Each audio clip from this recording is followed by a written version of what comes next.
Yes, guys, round 4 come and gone. It's been a long week, very busy. Happy Easter to everybody out there who follow, I suppose, the Catholic calendar. And happy Easter to come, though, for all our Orthodox friends this week. It was a very long week, very protracted, and that has actually shrunk our time frame in order to get things done. So we're now on Tuesday when I'm recording this. Thanks, guys, for tuning into our live stream last night, and it was great having the Supercoach Edge boys on as well. So please make sure that you go over there, give them a subscribe, and also please subscribe to us as well. We love to pump out the content for you guys, and we love to make a mockery of ourselves just for you, because unfortunately my team the score was a bit of a mockery, unfortunately. 2,089 points. It wasn't great. Top 32%. So, look, it's not the best, but we have moved up a little bit. You know, Jesus rose, and we're rising nowhere near as extravagantly. Still a rank 55,500, which is not the best. And unfortunately, it all comes off the back of our primos, who have been letting us down. When it's my funeral, guys, I want a request for Doherty and Cornelio to be the ones that lower me into the ground, just so they can let me down one last time, because it's been tragic. I'm telling you, it's been so bad. Dacos, what a gun, what a superstar, 151. Nothing more can be said about him. And literally after watching this game and seeing what an absolute pig he is, absolute ball magnet, I realized, you know what, I don't even need Oliver. I don't need lead. I don't need an Uber Primo, because I've already got one right here. This guy is a VC or /C option every single week. I don't need that. Is matching them, so I don't even need to worry about it. Doherty, he's out. He's out injured, 6 to 8 weeks, meniscus tear. Unfortunately, he tore my heart out before he did his meniscus, though, which is absolutely terrible. That's 71. Picking Doherty over Dawson has been such a cataclysmic decision. He was a Doc the Lock. He was meant to be D1. And unfortunately, it's D-Day. He has been terrible. He has dropped 78.1 thousand. To think that Doherty is down to 525 now. It is so sad. He has to go. Rids, we were hoping that he'd be a top 6 defender. It became fairly obvious very quickly that he's not going to be that sort of guy. But the thing with Ridley is that he is a respectable scorer. He doesn't dish out too many stinkers. He's still averaging 90, which is more than Doherty. And he does have a Supercoach friendly sort of role. He's not punishing me for owning him per se, because it's not like he's bleeding in cash a lot. You know what I mean? Like, he's only dropped around 21,000. You know what I mean? Like, that's not a lot. It's not the worst. So, Brids, I love you to death, my man. Yeah, Jimby, he's allowed to have a bad game. The kid was up against Clayton Oliver. He learned the hard way what it means to be a contested ball. So, on your Ruben, good luck learning the rest of your craft. You won't be up against him every week, that's for sure. You got an easier matchup this week against Geelong. Oh, wait a second. It was easy until the second half of last week. And all of a sudden, things just flipped on its head. Who knows what happens there? Apologies, guys. That might be Discord going crazy. Let me actually turn that off. All right, back to this. Back to our regular broadcast. Connor McKenna, on you, Connor. Your Irishman, well done. Doing very well. On the bench for some time, but it doesn't even matter. He loves to get the ball in his hands. He loves to be involved. He's not content to sit and do nothing. His hands get itchy. He wants to get involved. And that's good. Liam Jones, that was meant to be my only trade last week. I wasn't happy with Warple. Thought Warple was untrustworthy. I thought a simple downgrade from Warple to Jones, who had a negative A break even. I thought it was going to hit. Unfortunately, the conditions were not to his favour.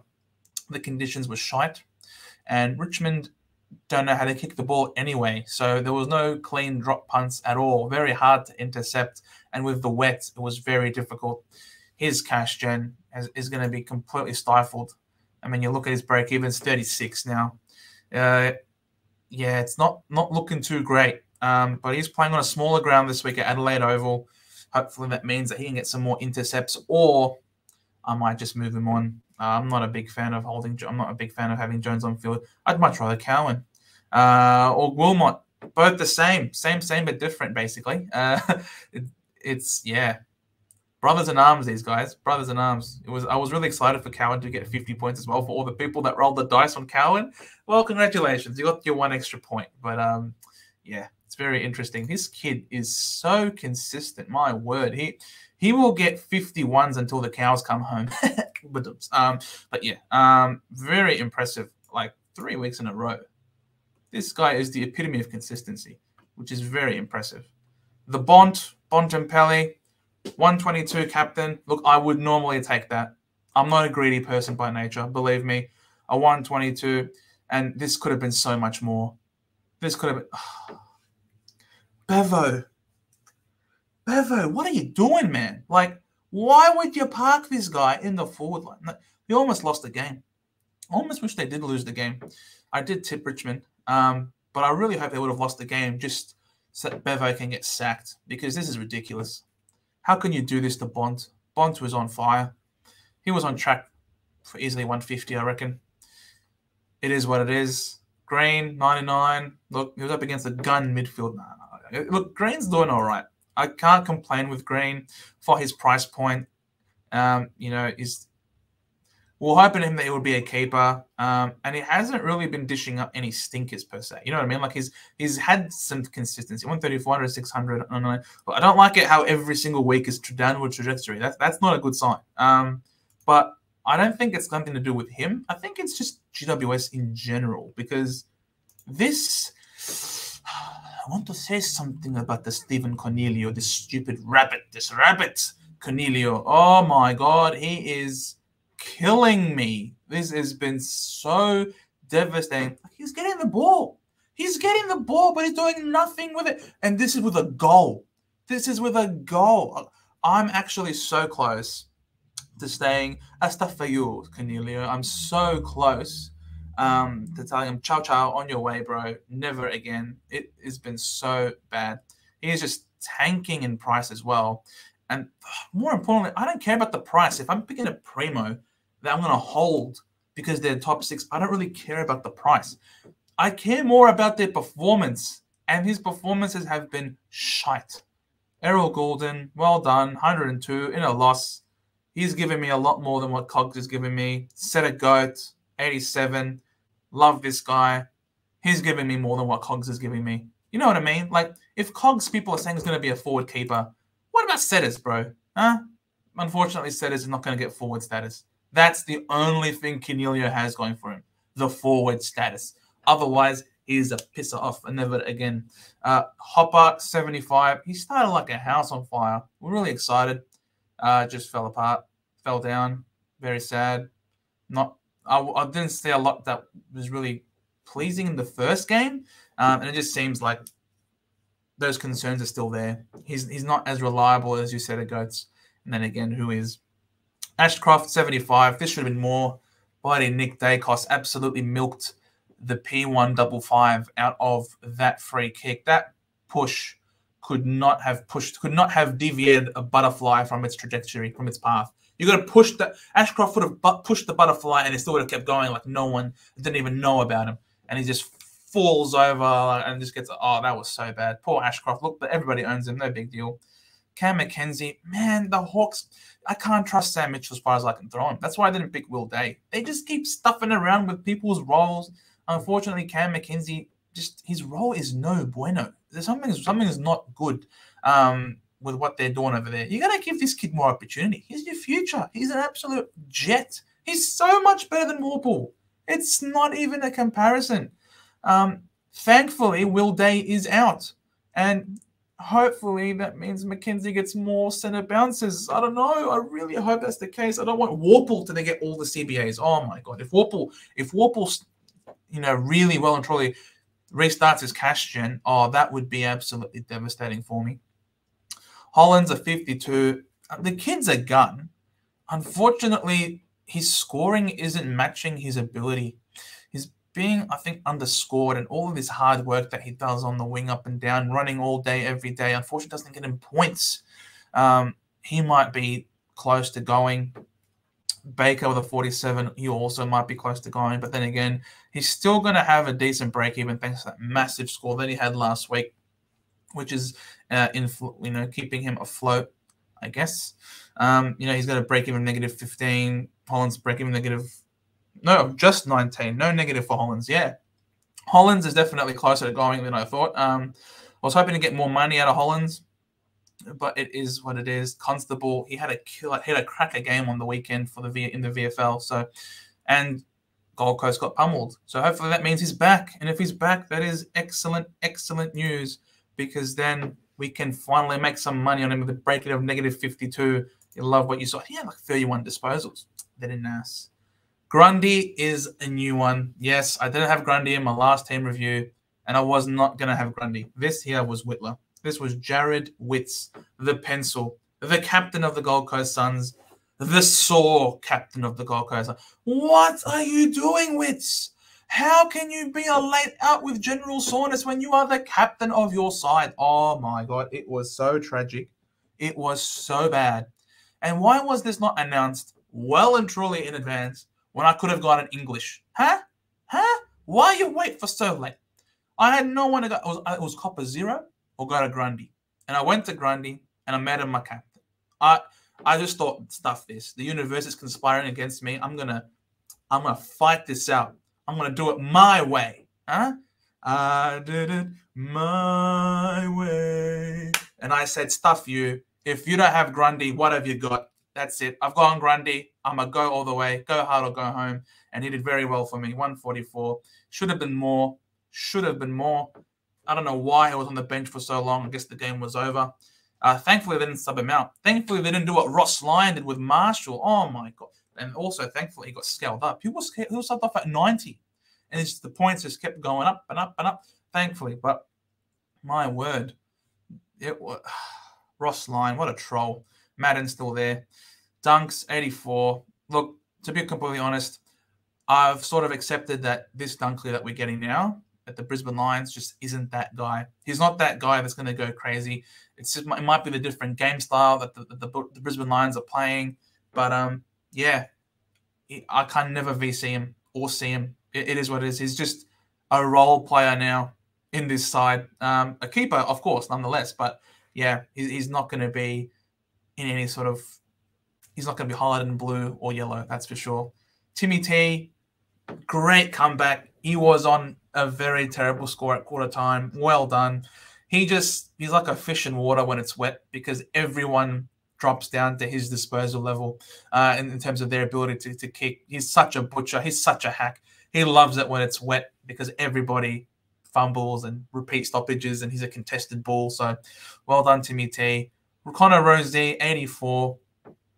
Look, he's also similar to Dunkley, one that I just can't trust to have a big game. I can't back him in to really dominate for me, but he's someone who appears to be safe in the top 6.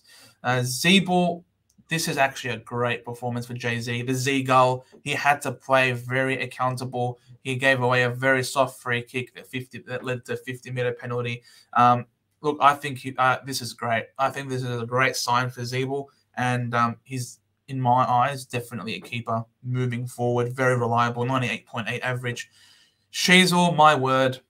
I'm telling you, this week, I came to the realization that I don't really need Clayton Oliver, because I can just captain or VC or C Sheasel and Dacos. They're both essentially the same kind of player. They're both so good. They're both averaging over 110. Obviously, Dacos 134. Sheasel 114.8. He's averaging 115. This kid is unbelievable. They genuinely could be VC and C options every week. That is so good. And they're keepers. And I can't wait. After next week, we can then swing one, both, none, maybe, but they'll get defensive DPP, which is amazing. Schindler, 59. Very slow start to the game. Worked his way into it, started to get more involved. Unfortunately, he got involved when the game was dead and buried. So he didn't get much scaling, unfortunately. All the hard yards, when the game was relatively close, he really didn't feature in. He really only started to pop up when things were easy, hence why the lower score. But he's still going to have a very low break even. He's still a -4 break even, which is very good. And he's got Essendon this week, so at Adelaide Oval. So it's going to be interesting. Not sure how well we do against small forwards, but he is really good. And I don't know why. Everyone must be on the app or something because this is really slow. You can see it says here pop-up player for the profile. So I've clicked on it and yet it's not popping up. So bizarre. And this might work. And the internet here is bellissimo. So I don't know what's going on there. Long. Look, he's making money, -2 break even, 49. I was sort of expecting this from him from the start. I was not expecting him to dish out the sort of scores he was giving us before. I thought this was going to be more so his performance range. 49 against Melbourne in a demolition. Look, I'm going to take that. I'm not complaining. This is money being generated on the bench. Very good. And Fergus Green, my word. He did everything he could to be like, nah, keep me in. He felt himself in the hot seat.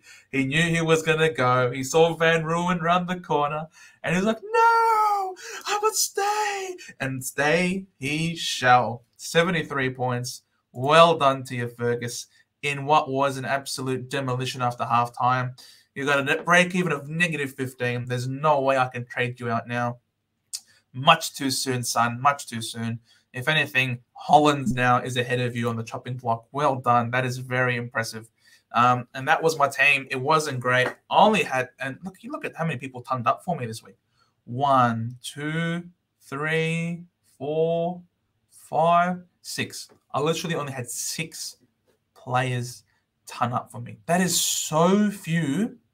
These premiums have really been letting me down, unfortunately. They really have. It's been that sort of year. Your Dohertys, your Cornelios, these two in particular have really broken my back this year, especially when you take into consideration that the alternative to Doherty, anyone other than Doherty would have been better. Heck, even Day would have been better. But we say that Day is now out for 2 weeks, so we dodged a bullet there. We didn't bring Day in. I knew we couldn't trust Clark. I knew we couldn't trust Mitchell. What are my plans for this week? Now, the trades that I ended up having to do last week actually freed up a lot of cash in the bank. Let's not activate that. I've still got 3 boosts in the bank.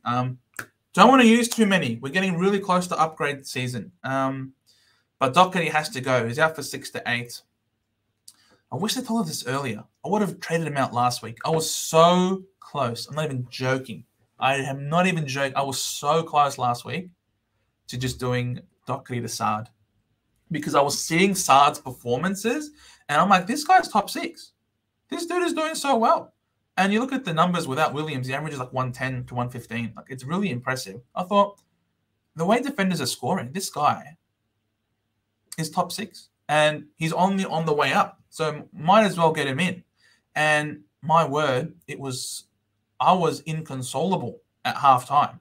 Doherty was like on 20 and Sard was like at 70 at half time. I couldn't believe it. I'm like, oh my Lord, how could I have let this happen? So to be honest, I still love Sard. And if anything, now that Doherty is out, Sard is the man. Sard is the man back there. Him and McGovern. But McGovern, he's got the structural integrity of a wet tissue. He is going to get injured. There is no doubt about it. Not wishing it upon him, but it is what it is. So Adam Sard, I don't know if it's Ramadan, he's now doing really well or anything, but I think that the average, we were let off the hook. He could have gone 140 easily this game, if not for Carlton really turning on the Jets and dominating. I think Doherty to Sard, it sucks that I have to pay up for this now. Oh my God. I could have, like, if I did this early in the season, I would have saved it was 604K to like 550. You know what I mean? Instead, now I'm paying up to get it. So yeah, Doherty has to go. I have flirted with the idea of, rather than a Sard, I can like swing Constable into the middle, and I can actually afford Clayton Oliver. And I can like loop between Wilmot and Cowan for this 1 week, because then I can get Sheasel or Zeeble next week and swing them into the back line, and then have Constable come here. And then I can even do like a Hollins. And there's this one rookie. He's had a price rise, but his job looks really juicy now as a result of what's happened at Richmond. Nankervis is down, and Soldo is also down. So what does that mean? It opens up the door for one Samson Ryan. He's had a price rise, but he's going to be number one ruck. He's going to be number one ruck. And he's up against Peanut Laddams this week. So I know there's going to be a lot of people jumping on Van Ruin. And, rightfully so. He's a key forward playing for a gun. But key forward as opposed to ruckman. At 156K, a number one ruck. Are you kidding me? We pay up 600K.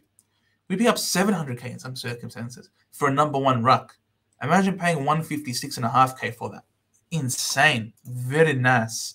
So I'm actually going to get Samson Ryan in this week. I think that is really impressive. The job security, I think, is going to be there. Obviously, the role's going to be there. He's got a break-even of 19. Projected score of 34. I don't think that's going to happen. I think he's actually going to well and truly outscore that. It's up against Peanut Laddams, as the DS Supercoach with the affectionately calls him. We can Peanut Laddams. So it's really exciting. You don't have to field him. I might actually field him this week though. We'll have a wait and see. But yeah, Clayton Oliver and Samson Ryan. That's a possible without having to use a boost. But what that does, unfortunately, what I don't like about that is that it swings Constable into the back line, and then I can't get rid of a Jones. I can't downgrade Jones. And I think Jones is a pain in the butt. It is what it is. I don't know if that's, it's obviously not PC, but I don't like Liam Jones. Things didn't work out for him, and his cash gen is going to be really halted as a result of that. I think he's got to go. And I could do Jones to Ryan.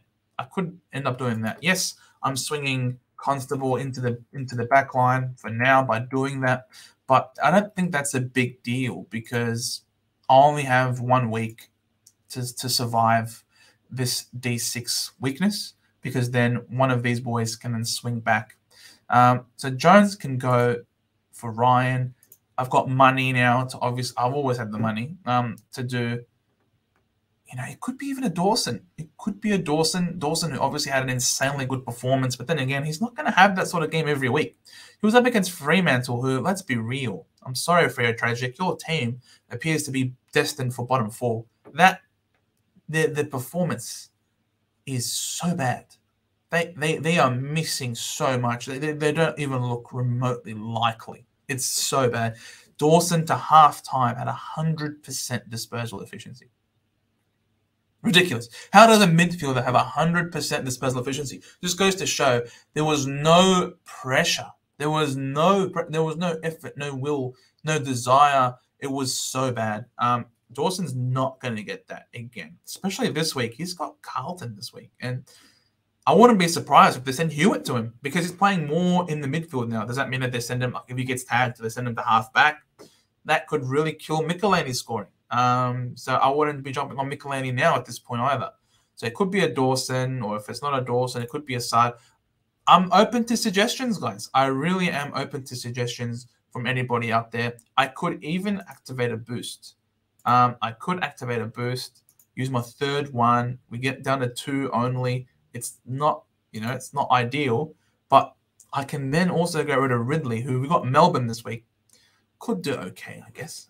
With 810K in the bank, you know what? I could get either Dawson or I can get Stewart. You know what I mean? Like, there's a couple of gun defenders out there that are, I think, underpriced, like Stewart, for example. So Stewart, what a superstar he is. He's got a break-even of 69, and he's, getting him now before he goes on his run. Part of the reason why we didn't start him was because of the tag risk. And he was up against Hawthorn, and we all thought he was going to get tagged by Hawthorn, but that didn't play out. He still scored a 92. Obviously not as good as he normally can score. We saw what he did last week, with the massive 167. But, you start to look at his fixture to come. GMS next week. Adelaide Oval, smaller ground. He loves to play on a smaller ground. He's now playing in Geelong. He's got us. He'll feast on us. He's playing in Geelong again. Then he's got Richmond. Richmond without Lynch could do really well there again. Freo, their forward line. Dandenong Stingrays forward line probably better. You know what I mean? Then he's playing back in Geelong. So it's looking good. It's looking really good. I think Stewart is a great trade-in this week.